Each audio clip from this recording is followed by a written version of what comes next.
pessoal, tudo bem? Bem-vindos de volta. Hoje vamos falar sobre impulso, né? A gente vai dar continuidade à nossa playlist de dinâmica impulsiva e hoje vamos falar sobre impulso.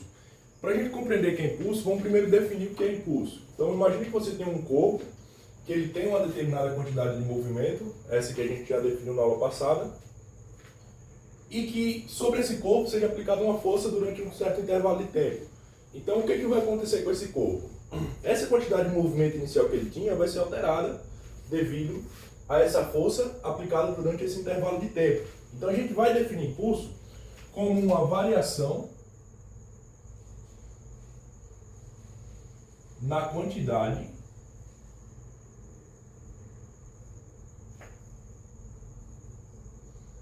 de momento linear.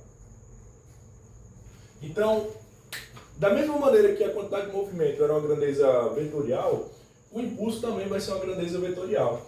E para a gente determinar o impulso, o módulo do impulso, a gente pode usar a relação que diz que o impulso é igual a força vezes a nossa variação de tempo, né? E aí, as características do impulso, elas vão ser determinadas de acordo com as seguintes condições. O módulo, a gente pode determinar por essa relação, isso é óbvio.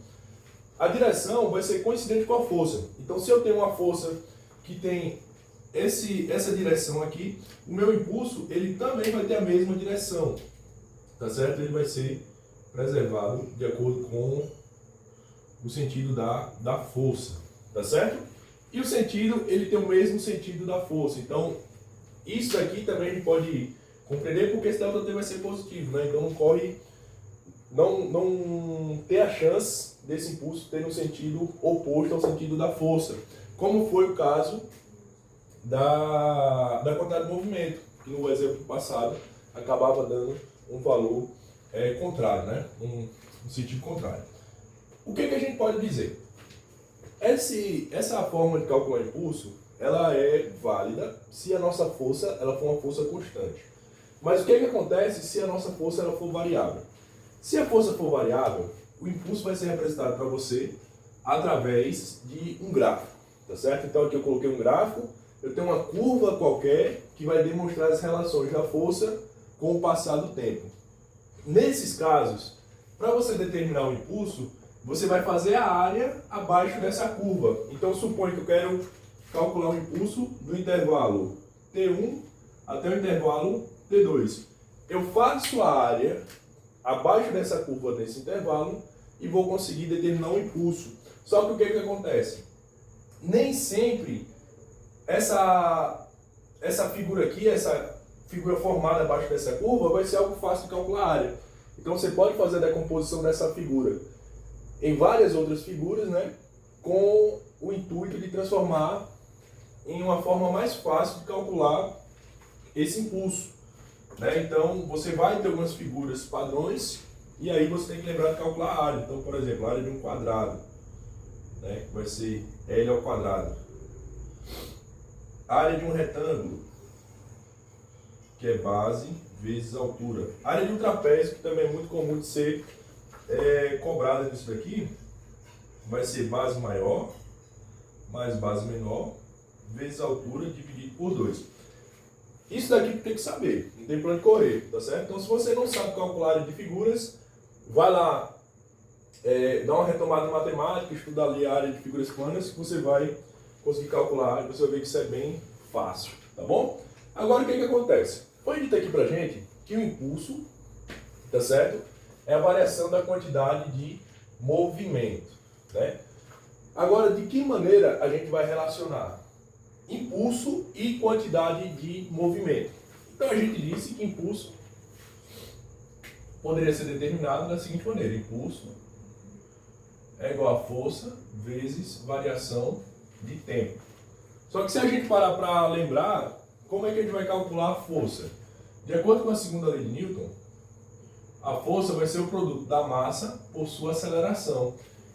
Lembra lá na aula passada que a gente fez a substituição para aceleração. Eu disse que a aceleração era ΔV sobre ΔT. Lá, na verdade, eu falei com dV dt. Aqui eu já estou colocando as nossas variações. Vezes ΔT. Beleza? Então o que que acontece aqui? Veja bem, eu tenho o ΔT aqui em cima e o ΔT aqui embaixo. Então eu posso simplesmente... a gente fala de cortar, né, mas eu estou simplificando. Eu estou dividindo aqui ΔT por ΔT. Resultado em 1. Então aqui eu chego na relação que impulso é igual a massa vezes variação de velocidade. E variação de velocidade vai ser massa vezes velocidade final menos a velocidade inicial. Veja bem, nesse caso aqui, se eu faço uma distributiva, eu multiplico essa massa com essa velocidade final e essa massa com essa velocidade inicial, eu tenho que o impulso vai ser igual à quantidade de movimento final menos a quantidade de movimento inicial. Isso daqui é extremamente importante quando a gente passa para fazer um estudo sobre colisões. Então, o estudo de colisões trabalha muito com essa ideia de quantidade de movimento, tá certo? Principalmente com a ideia de conservação de quantidade de movimento. Mas olha, essa relação aqui está dizendo para a gente que se você tem um corpo no ponto A com a quantidade de movimento A, e esse corpo, né, ele, depois de um determinado tempo, ele vai para o estado B, com a quantidade de movimento B, a variação desse impulso, a variação dessa quantidade de movimento vai ser igual ao impulso. Tá certo?